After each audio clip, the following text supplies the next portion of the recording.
Welcome back to The Owl Who is Afraid of the Dark. We're now up to chapter 4, which is Dark is Necessary. So let's see what happens. Plop asked, "What's next?" A great many times during that night. He sat just outside the nest hole making loud snoring noises. He was not asleep, just hungry. Owls always snore when they're hungry. "Oh, Plop! I shall be glad when you can hunt for yourself," said Mrs. Barn Owl wearily, when Plop had gulped down his 7th, or was it 8th, dinner. "What's next?" asked Plop. "Nothing," said his mother. "You can't possibly have room for anything else." "I have," said Plop. "My mouse place is full up, but my grasshopper place isn't." "That's just too bad," said Mrs. Barn Owl, stretching and settling herself down to roost. Mr. Barn Owl swooped in, clapping his wings. He dropped something at Plop's feet. Plop swallowed it in one gulp. It was deliciously slippery. "That was nice," he said. "What was it?" "A fish," said his father. "I like fish," said Plop. "What's next?" "Bed," said Mr. Barn Owl. He kissed his wife good night. "Oh, good day, I suppose it was," and settled himself to roost. Plop made a few hopeful snoring noises, but it was clear that the feast was over. He wobbled into the nest hole and was soon fast asleep himself. It was well into the afternoon when he woke up. He came out onto the landing branch and looked around. His parents were still drawn up as still as carvings, but the squirrels from downstairs were chasing each other up and down the trunk, their tails flying behind them. Plop watched them from a bit. One of them scuttled along the branch just below Plop's and then stopped abruptly and began to wash his face. He did not know Plop was there. After all, owls are supposed to be asleep during the daytime. Plop could not resist it. He bent down through the leaves and let out his very loudest eek. The squirrel jumped in the air like a jack-in-the-box, his ears a quiver and his eyes like marbles. He flashed down the trunk and vanished into the hole. Plop jumped up and down with delight, but of course he had done it again. He had woken his mother. "Plop!" "Yes, Mummy?" "Go and find out some more things about the dark, please, dear." "No," said Plop. "Now," said his mother, "go and ask that little girl what she thinks about it." "What little girl?" "That little girl sitting down there, the one with the ponytail." "Little girls don't have tails," said Plop. "This one does. Go on now, or you'll miss her." So Plop shut his eyes, took a deep breath, and fell off his branch. His landing was a little better than usual. He bounced 3 times and rolled gently towards the little girl's feet. "Ah, a woolly ball!" cried the little girl. "Actually, I'm a barn owl," said the woolly ball. "An owl? Are you sure?" she said, putting out a grubby finger and prodding Plop's round, fluffy tummy. "Quite sure," said Plop, backing away and drawing himself up tall. "Well, there's no need to be huffy," said the little girl. "You bounced. You must expect to be mistaken for a ball if you will be going about bouncing. I've never met an owl before. Do you say to-wit-to-woo?" "No," said Plop. "That's tawny owls." "Oh, you can't be a proper owl then," said the little girl. "Proper owls say to-wit-to-woo." "I am a proper owl," said Plop, getting very cross. "I'm barn owl, and barn owls say eek like that." "Oh, don't do that," said the little girl, putting her hands over her ears. Well, you shouldn't have made me cross, said Plop. Anyway, you can't be a proper girl. What did you say? Said the little girl, taking her hands off her ears. I said, you're not a proper girl.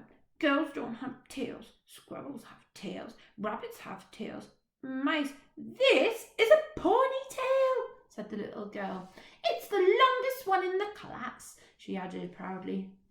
But why do you want to look like a pony? Said Plop. Because it's the fashion, said the little girl. Don't you know anything? Not much, agreed Plop. Mummy says that is why I'm afraid of the dark, because I don't know anything about it. Do you like the dark? The little girl looked at Plop in surprise. Well, of course I do, she said. There has to be dark. Dark is necessary. Dark is is what? Necessary. We need it. We can't do without it. I could do without it, said Plop. I could do it without it very nicely. Father Christmas wouldn't come, said the little girl. You'd have an empty stocking on Christmas Day. I don't wear stockings, said Plop. I knew it was Father Christmas. Well, Father Christmas is a fat, jolly old man with a white beard, and he wears a red suit with a matching hat and black boots. Is that the fashion? Said Plop. No, said the little girl. It's just what he always wears in the pictures of him, although I don't know how anybody knows because nobody ever sees him. What? Said Plop. Well, that's what I'm trying to tell you. Father Christmas only comes in the dark. He comes in the middle of the night, riding through the sky on a sledge pulled by reindeer. Dear, said Plop. In the sky? Magic, dear, said the little girl. Everything about Father Christmas is magic. Otherwise, he couldn't possibly get around to all the children in the world in one night, or have enough toys for all of them in the sack.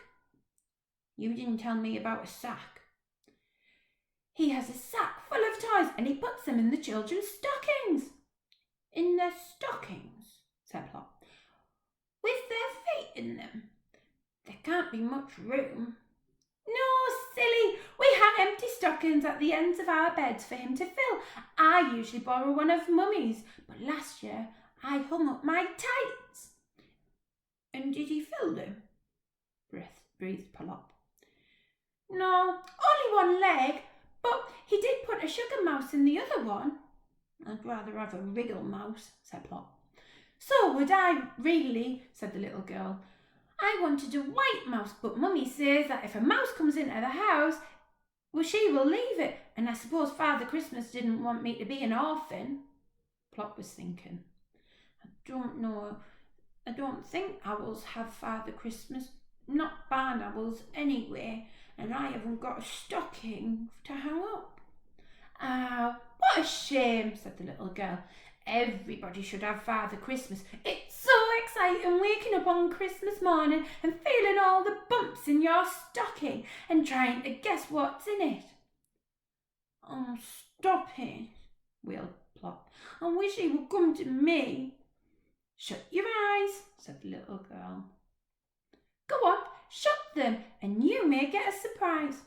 Plop shut his eyes tight and waited. The little girl quickly pulled off her Wellington and took off a sock. She was wearing 2 pairs because her boots were a bit big for her. Open your eyes, said the little girl, holding up the sock while she stood on one leg and wriggled her foot back into her Wellington. Plop opened his eyes and then shut them again because he couldn't believe what he saw. Don't you want it? Said the little girl. I know it's a bit holy, but I don't expect Father Christmas will mind.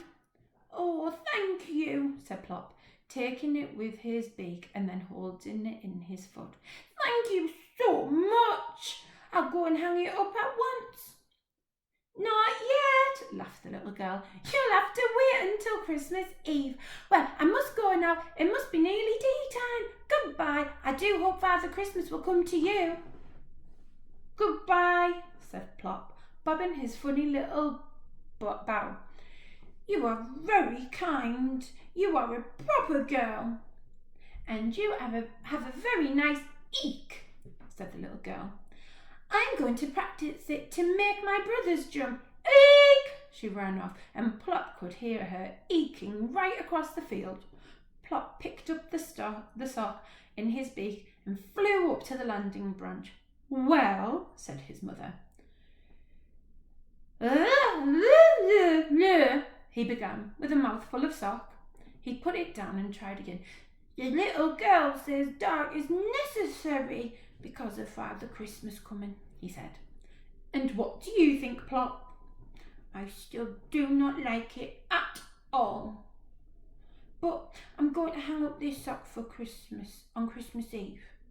And Plop took his sock and put it away very carefully in the corner of the nest hole, ready for Christmas.